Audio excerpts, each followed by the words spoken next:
हरिओम प्रिय दर्शकों, यदि आपकी मकर राशि या मकर लग्न है तो इस वीडियो को बहुत ध्यान से देखिएगा, समझिएगा। इस वीडियो में हम समझने वाले हैं ये मई का महीना आपके जीवन में जो नवग्रहों का प्रभाव इस मई के महीने में पड़ेगा वो कैसा रहेगा। और इस मई के महीने में देखा जाए तो ब्रह्मांड में जो हलचल होने जा रही है उसका क्या प्रभाव होगा, क्योंकि देखा जाए तो 2025 अपने आप में एक अलग ही, इसमें 2025 में ग्रहों की स्थितियां देखने को मिल रही हैं। परंतु मई में देखेंगे तो और भी बड़े परिवर्तन होते हुए दिखाई दे रहे हैं। कौन से क्या परिवर्तन होंगे, क्या प्रभाव होंगे, क्या उपाय करने होंगे, क्या सावधानी रखनी होगी, सभी कुछ जानेंगे। परंतु उससे पहले मैं बता दूं कि यदि आप फ्री में महत्वपूर्ण सूचना मैं दे दूं आपको कि यदि आप फ्री में कुंडली विश्लेषण करवाना चाहते हैं तो आपको इस वीडियो के डिस्क्रिप्शन में, जब थोड़ा आप नीचे जाएंगे डिस्क्रिप्शन में, तो एक लिंक मिलेगी जो कि टेलीग्राम चैनल की है। और जब आप टेलीग्राम ज्वाइन करेंगे तो वहाँ पर एक वीडियो मिलेगी, थोड़ा आप स्क्रॉल करेंगे तो एक वीडियो मिलेगी जिसमें बताया गया है कि आप फ्री में कुंडली विश्लेषण कैसे करवा सकते हैं। तो आपको उसी प्रोसेस को फॉलो करते हुए आप कुंडली विश्लेषण आपका हो जाएगा।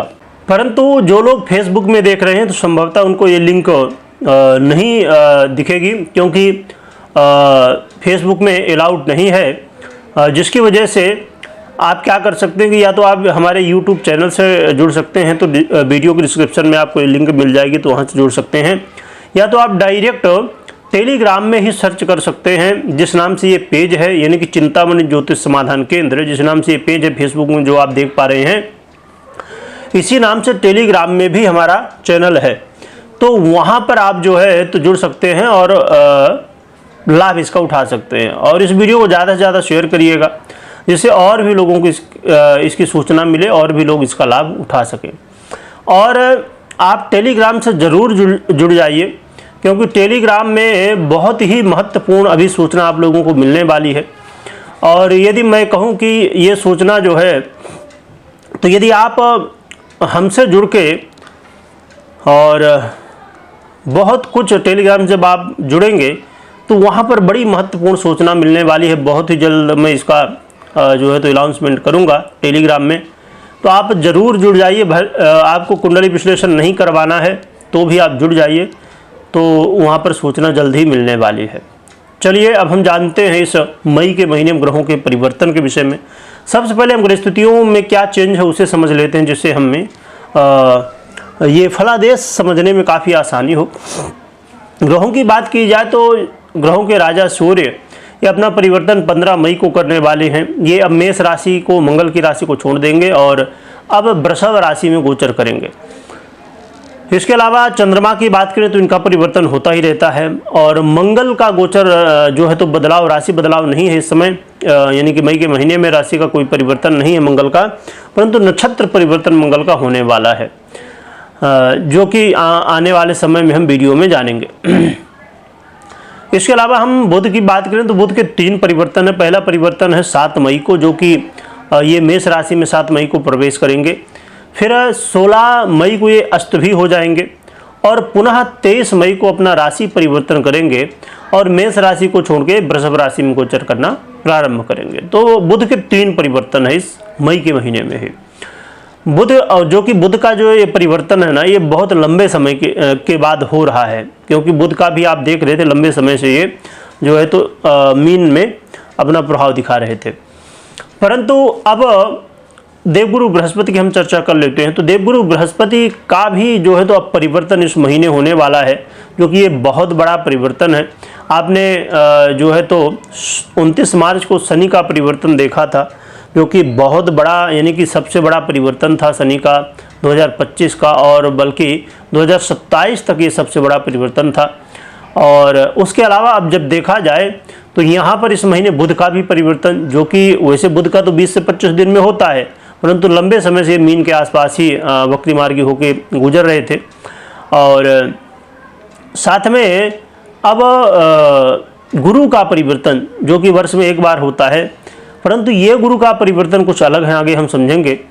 तो गुरु का परिवर्तन भी 14 मई को होने जा रहा है। तो ये वृषभ राशि को छोड़ के अब मिथुन राशि, बुध की राशि में गोचर करना प्रारंभ करेंगे 14 मई से। देवगुरु बृहस्पति के बाद देखा जाए तो शुक्र की स्थिति में भी परिवर्तन होगा। शुक्र भी अपना राशि परिवर्तन करेंगे, परंतु लगभग ये मई का महीना खत्म होता हुआ दिखाई देगा, यानी कि 31 मई, लास्ट मई को ये अपना परिवर्तन करने जा रहे हैं। ये अपनी बहुत ही प्रिय राशि मीन राशि को छोड़ेंगे और फिर मेष राशि में प्रवेश कर जाएंगे लास्ट मई को। शुक्र के अलावा शनि का परिवर्तन तो आप जानते हैं 29 मार्च को हुआ है और इस समय ये मीन में ही गोचर कर रहे हैं। और इस महीने 2 परिवर्तन और भी बहुत बड़े परिवर्तन होंगे जो कि राहु और केतु के रूप में है। तो राहु और केतु का परिवर्तन 18 मई को होने जा रहा है। 18 मई को राहु जो है तो शनिदेव की राशि कुंभ में अब गोचर करना शुरू कर देंगे 18 मई से, और केतु शनि के पिता सूर्य की राशि सिंह में गोचर करना शुरू कर देंगे 18 मई से। तो आपने देखा कि इस महीने लगभग 4 बड़े परिवर्तन हो रहे हैं, बुध का, देवगुरु बृहस्पति का, राहु का और केतु का। इसीलिए ब्रह्मांड में बहुत बड़ी हलचल, बहुत कुछ बदलने वाला है। ये मई का महीना ना 2025 में एक बहुत बड़ा चेंज करने वाला समय रहने वाला है।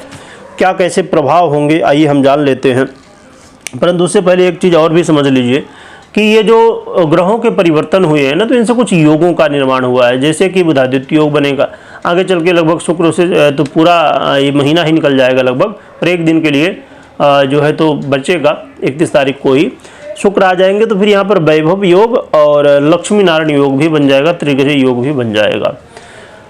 इसके अलावा देखा जाए तो यहाँ पर एक जो बड़ा जो है तो ध्यान रखने वाली बात है, बड़ी महत्वपूर्ण बात है।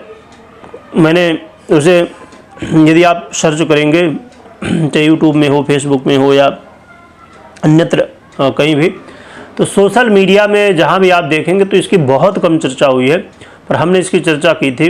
काल सर्प योग बना हुआ है गोचर में।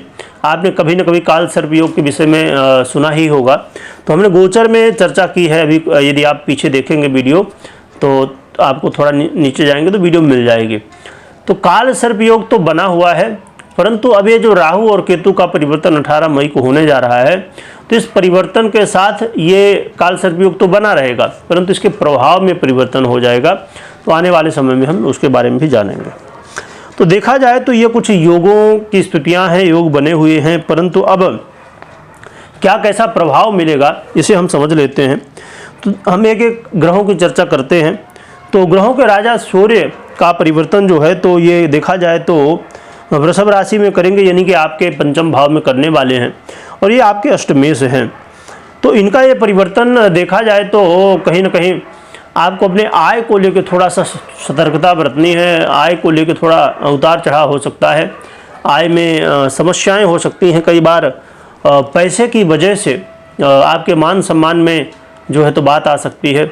तो इसलिए पैसे का मामला हो, लेना हो देना हो, जैसे भी हो, तो बहुत ध्यान से सोच समझ के करिएगा।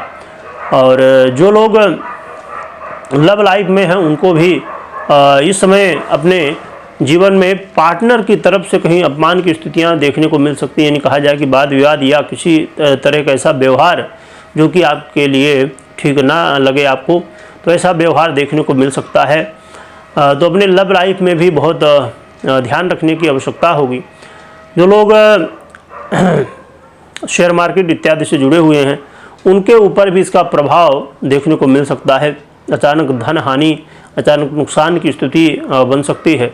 तो आपको थोड़ा सा ध्यान रखना है, जो कि ऐसी स्थिति में कई बार जो कि बहुत ही कम मौका होता है कि बड़े लाभ हो जाते हैं अचानक, परंतु हानि की संभावनाएं ज़्यादा देखी जाती हैं ऐसी स्थिति में। जो कि यहाँ पर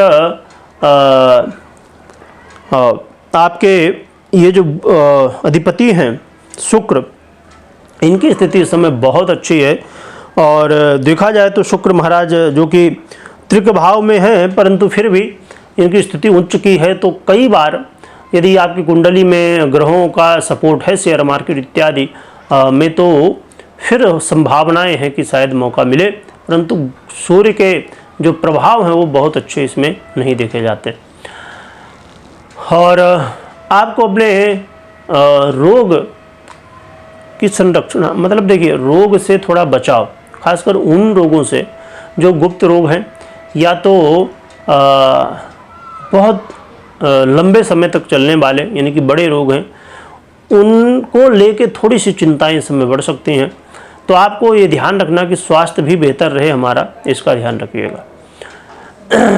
इसके अलावा हम चंद्रमा की हम चर्चा यहाँ नहीं करेंगे, हम मंगल की बात कर ले। तो वैसे मंगल का परिवर्तन राशि के रूप में तो नहीं है, जो कि नक्षत्र के रूप में है। मंगल वर्तमान में देखा जाए तो आपके सप्तम भाव में गोचर कर रहे हैं, और मंगल महाराज बड़े ही महत्वपूर्ण भाव यानी कि आपके सुख भाव और आय भाव के आधिपत्य रखने वाले ग्रह हैं। तो इनका गोचर काल यहाँ पर ये भी दिखा रहा है कि इस समय आपको क्रोध वगैरह बहुत ज़्यादा आ सकता है। अचानक क्रोध की वजह से मैंने जैसे बताया कि मान सम्मान में कमी आ सकती है, या किसी विपरीत के प्रति वाद विवाद होने की संभावनाएं हो सकती हैं। और व्यापारियों को भी थोड़ा सा सतर्कता बरतनी होगी, जो कि यहाँ पर देखा जाए तो कोई इस समय खासकर मई के महीने में मंगल का और भी प्रभाव नीचत्व का बढ़ेगा। तो ये चीज़ें थोड़ा बहुत अच्छी नहीं हैं। तो इसलिए आपको खासकर 12 तारीख तक 13 तारीख तक मंगल और भी ज़्यादा प्रभावी हैं। तो आपको थोड़ा व्यापार को लेके, या आप पार्टनरशिप में व्यापार कर रहे हैं उनको लेके, और अपने दाम्पत्य जीवन मैरिज लाइफ को लेके थोड़ा सतर्कता बरतिए, क्योंकि मंगल है ये। मंगल कई बार जब यदि कुंडली में भी बहुत अच्छी स्थिति में नहीं हुए और दशाएं सपोर्ट ना कर रही हों, तो फिर ऐसी स्थिति में ये गंभीर स्थितियां पैदा कर देते हैं। तो आपको सतर्क जरूर रहना चाहिए। इसके अलावा देखा जाए तो मंगल के जो है तो प्रभाव में थोड़ा सा ये भी ध्यान रखने की बात है कि आपके आय को लेके यानी काम को लेके भी ये प्रभावित करेंगे। और वाणी को बहुत संयमित रखिएगा, क्योंकि ये वाणी को भी प्रभावित करेंगे। घर परिवार में भी इनका प्रभाव देखा जाएगा कई बार। तो आपको वाणी को भी बहुत संयमित रखना है, ये बहुत ज़रूरी होगा। इसके अलावा हम बुध की चर्चा करें तो बुध महाराज जो कि आपके षष्ठेश हैं और साथ में आपके भाग्येश हैं, तो इनका गोचर काल पहले तो मेष राशि में होगा 7 तारीख को। तो ये मेष राशि में गोचर करना वैसे तो बहुत श्रेष्ठ नहीं, परंतु हाँ, जहाँ मंगल जो है और सूर्य खासकर मंगल प्रभावित करेंगे आपके काम को, तो बुध ये बचाने की कोशिश करेंगे। तो जिससे अच्छी बात ये हो जाएगी, जहाँ मंगल प्रॉब्लम क्रिएट करेंगे वहाँ बुध आपका बचाव करेंगे, तो ठीक है। परंतु ये 16 तारीख को अस्त होंगे। खासकर जब ये 23 तारीख को वृषभ राशि में आ जाएंगे, तो फिर ये समय बहुत अच्छा हो जाएगा।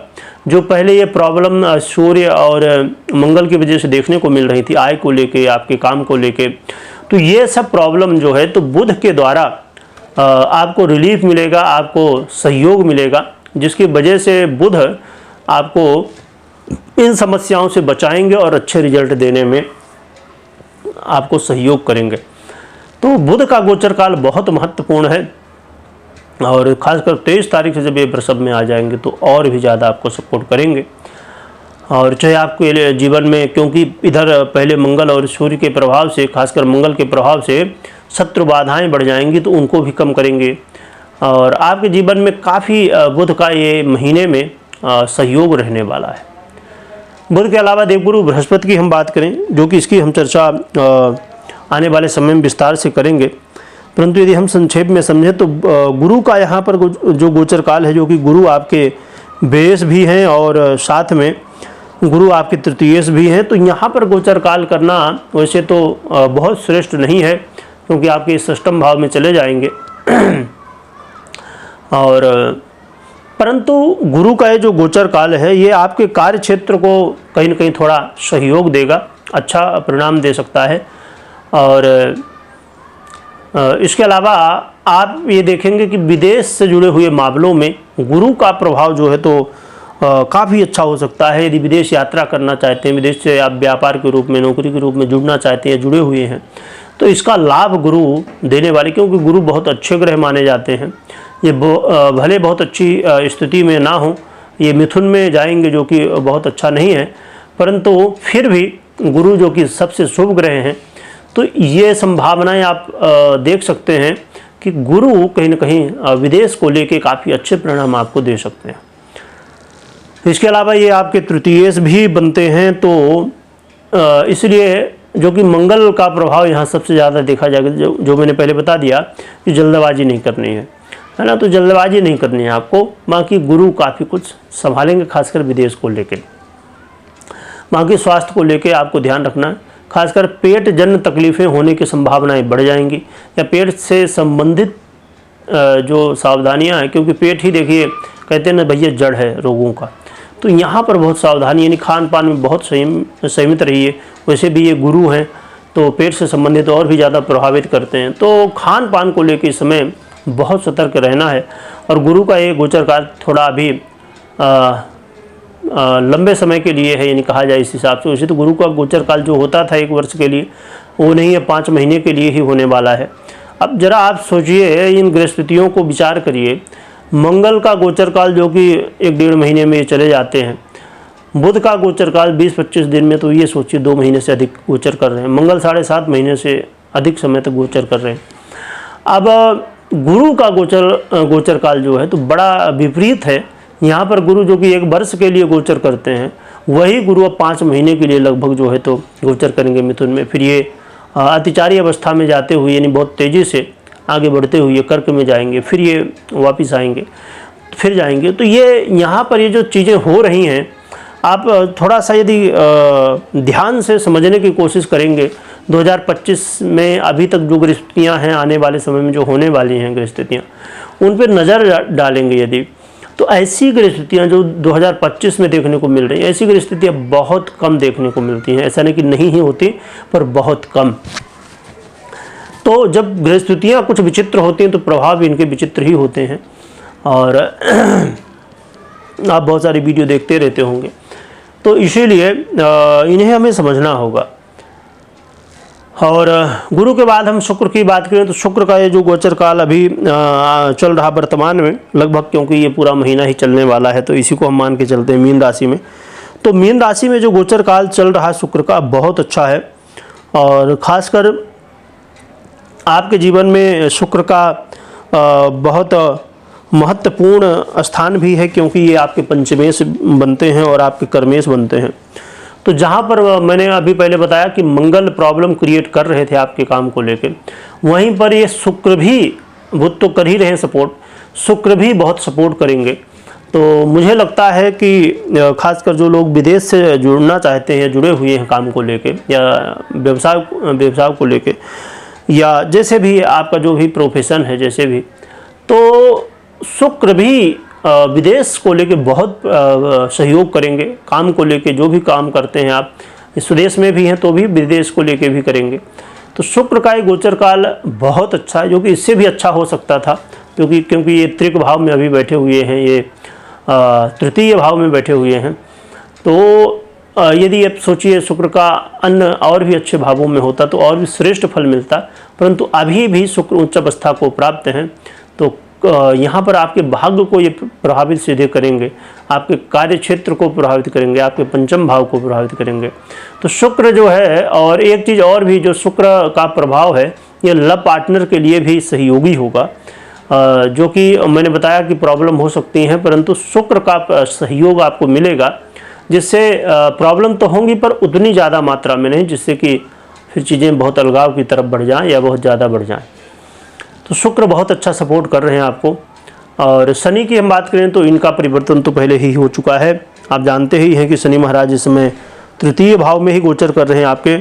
और शनि का गोचर काल भी बहुत, वैसे तो शनि का गोचर काल किसी भी भाव में सबसे अच्छा यदि देखा जाए तो दूसरे नंबर पे तृतीय भाव में गोचर कर रहे हैं। तो यहाँ पर शनि का भी प्रभाव ठीक ठाक कहा जाता है, बहुत श्रेष्ठ तो नहीं, परंतु हाँ फिर भी अन्य भावों के हिसाब से देखा जाए तो ठीक ठाक है।